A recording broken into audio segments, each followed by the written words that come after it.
Hi friends! Welcome to our channel. Topic వచ్చి AP degree 2024 సంవత్సరంకు seat allotment order అయితే ఎప్పుడు రిలీజ్ చేస్తారో మనకు రిలీజ్ చేసే ముందు ఒక మెసేజ్ కూడా వస్తుంది.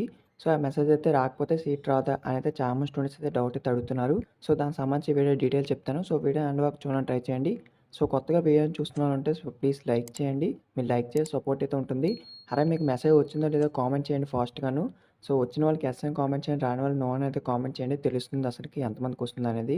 సో, ఇక్కడ మేము చూస్తే ఈ యొక్క మెసేజ్ సంబంధించి మనకు ఈ విధంగా అయితే ఉంటుంది. చూడండి. ఈ యొక్క మెసేజ్ అయితే ప్రతి ఒక్కరికి కూడా వస్తుంది. మీరు ఏదైతే కౌన్సెలింగ్‌లో నంబర్ అయితే ఇస్తారో, ఆ యొక్క నంబర్‌కి అయితే మీకు ఓన్లీ నార్మల్ మెసేజ్ ఏదైతే టెక్స్ట్ మెసేజ్ అయితే ఉంటుందో, సో, దాంట్లో నా యొక్క మెసేజ్ అయితే వస్తుందనమాట.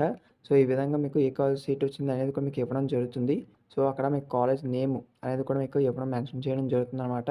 సో, ఈ విధంగా ఉంటుంది. ఇంకేమైనా డౌట్స్ ఉంటే కామెంట్ చేయండి. రిప్లై ఇస్తాను. సో, వీడియోని లైక్ చేసి ప్లీజ్ లైక్ చేయండి. ఈ వీడియో మీ ఫ్రెండ్స్‌కి షేర్ చేయండి. వాళ్ళకి ఇన్ఫర్మేషన్ తెలుస్తుంది. సో, కాలేజ్ నేమ్ కూడా అక్కడైతే ఇవ్వడం జరుగుతుంది. మీ యొక్క రిజిస్ట్రేషన్ ఐడీ కూడా అక్కడైతే చూపిస్తారు. సో, ఇదనమాట మనకొచ్చిన అప్డేట్. ఇంకేమైనా డౌట్స్ ఉంటే కామెంట్ చేయండి. సో, ఇంకా వీడియోని లైక్ చేసి ప్లీజ్ లైక్ చేయండి. ఈ వీడియో మీ ఫ్రెండ్స్‌కి షేర్ చేయండి. వాళ్ళకి ఇన్ఫర్మేషన్ తెలుస్తుంది. Thank you.